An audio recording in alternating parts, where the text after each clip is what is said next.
Hi everybody, TJ Mac Vintage Cards. Today I'm going to go through 6 cards, 2 baseball, 2 football, 2 hockey. But first I want to do 2 shout outs. First shout out is for Freedom Sufferer Cards. Really enjoy this channel. Very talented guy over there.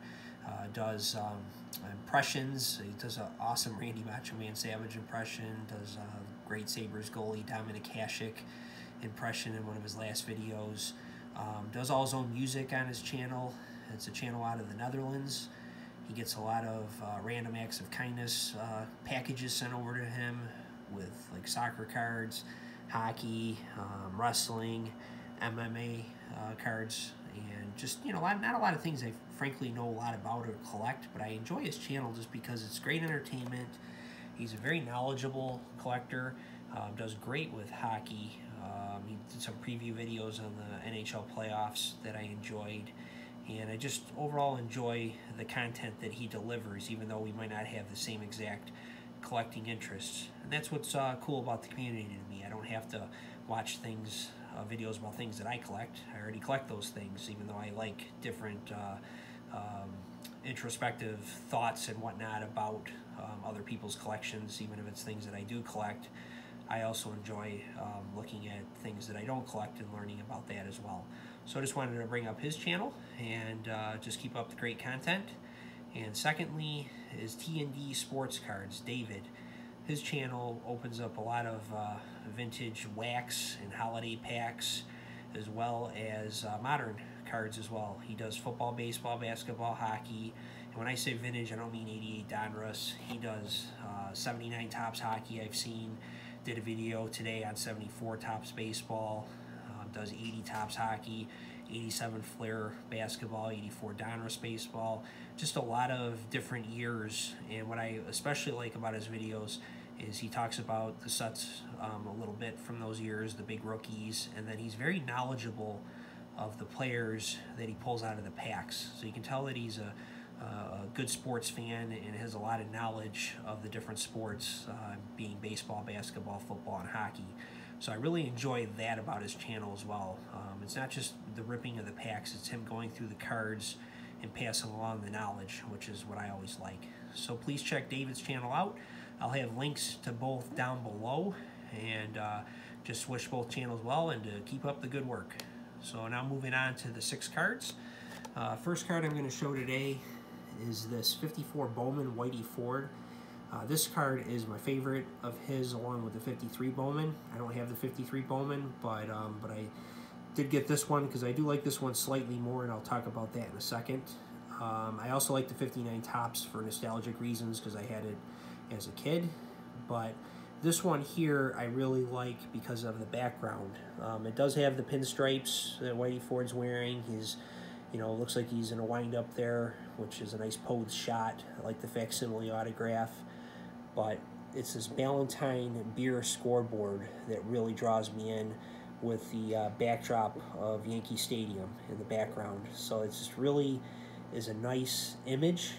Ballantine Ale was the sponsor of the Yankees from the 1940s until 1966.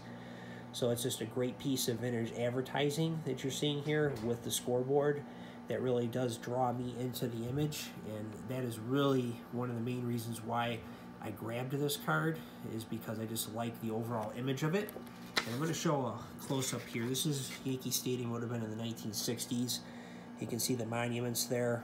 And Ballantine, I believe, stopped being the sponsor again in 66, so it would have been before then in all likelihood, this image. But you can see the scoreboard here. It's a different piece of advertising in the Whitey Ford card, but it was also from the 50s, so I'm sure they updated it over the years.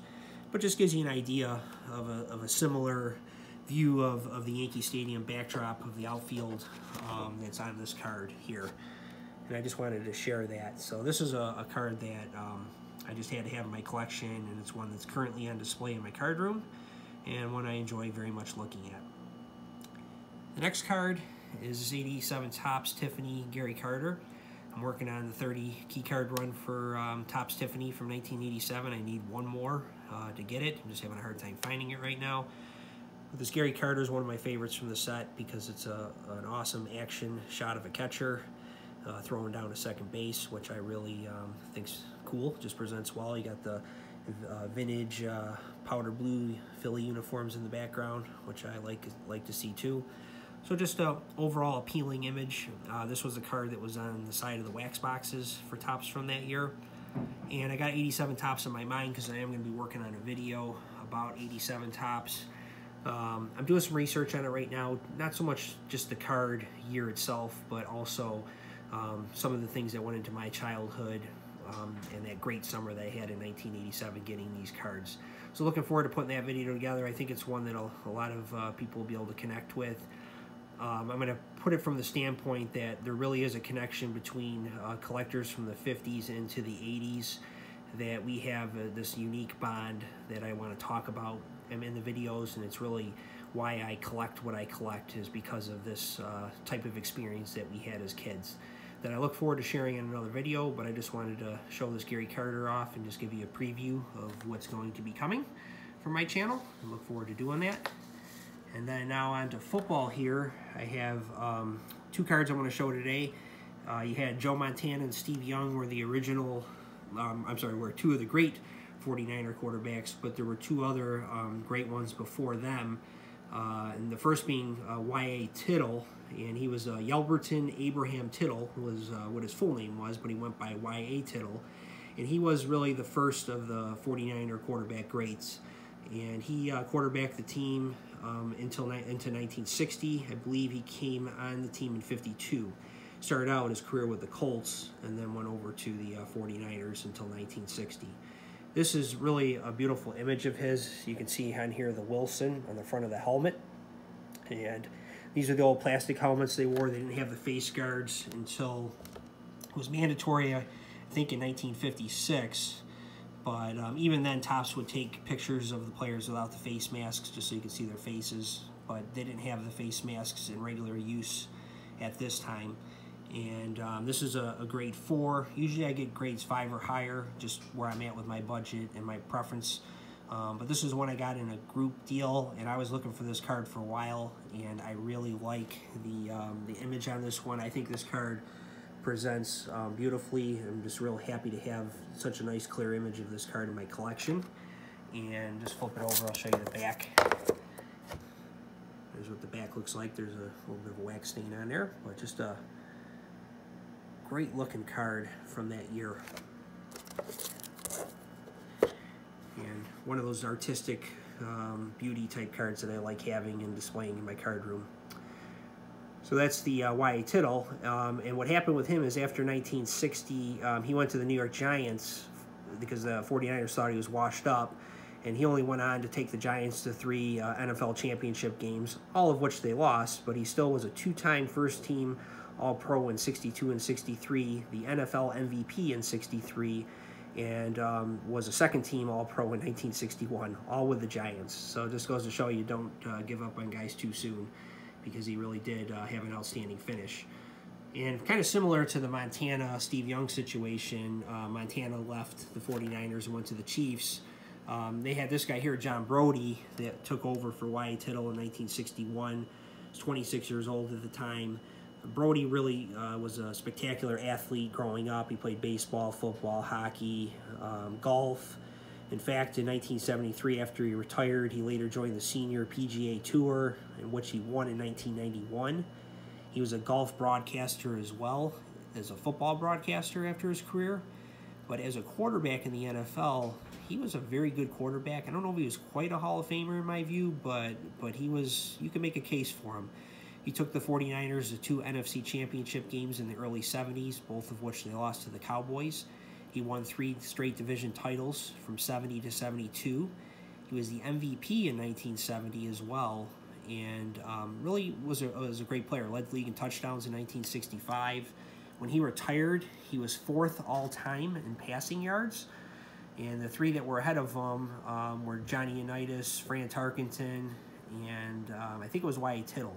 So he had 3 Hall of Famers in front of him on the all-time passing yard leader list, and then he was, I think he was 7th or 8th in touchdowns with 214 in his career. So really had some very good numbers when he retired, and you could make that case. It's just in football, though, they do a lot of measuring of success by the number of championships you won, not as much statistics.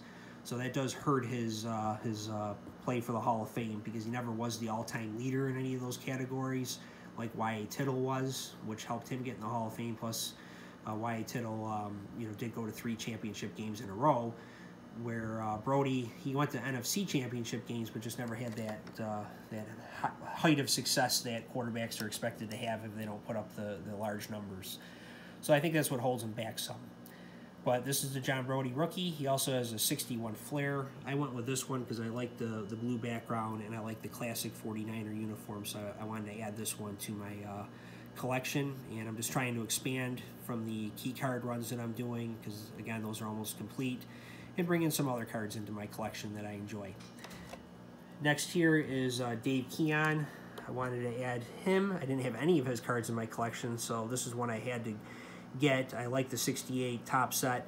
I'm not going to talk too much of him because I recently picked up another card of his that I want to put in my hockey case profile of vintage cards from 53 to 63. But I'm just going to quickly say that he was one of those two-way players, a very good defensive center as well as a offensive center. He was the #1 most popular Maple Leaf in history, or greatest Maple Leaf they called it, when they had a vote. I think it was in 2016. He finished first. Very highly regarded player, 4-time Stanley Cup winner, was noted for really holding back Jean Beliveau in the playoffs in 1967 for the Canadians. The great Jean Beliveau, Keon's defense really stopped Beliveau in that playoff series. So it's just something to really say about the type of player that he was.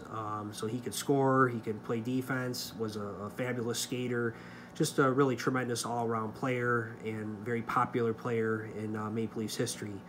I like this card because, I gotta love these vintage sweaters with the laces hanging there. Then you tie them up. Just a great-looking card of the vintage era. And the last one is this Gila Point. Gila Point was, as Keon was a great center that could do offense and defense, Gila Point was a great defenseman that could play offensively or defensively. So he was really a back-end guy that was really highly regarded. Don't let this bad Beatles-looking haircut fool you. He was a player. He could score. He could play sound defense. He was top 5, for the Norris Trophy 6 times in his career. He was a 6-time Stanley Cup winner, 4-time All-Star. He was a player. They had Larry Robinson also on this team. They were a loaded team in the 70s on defense and offense. And then they had Ken Dryden in net. No wonder why they won so many Stanley Cups. But LaPointe was another guy. I didn't have a lot of his cards in my collection, so I wanted to add him as well, just to, have this, have him represented, because he was just such a great player from his era.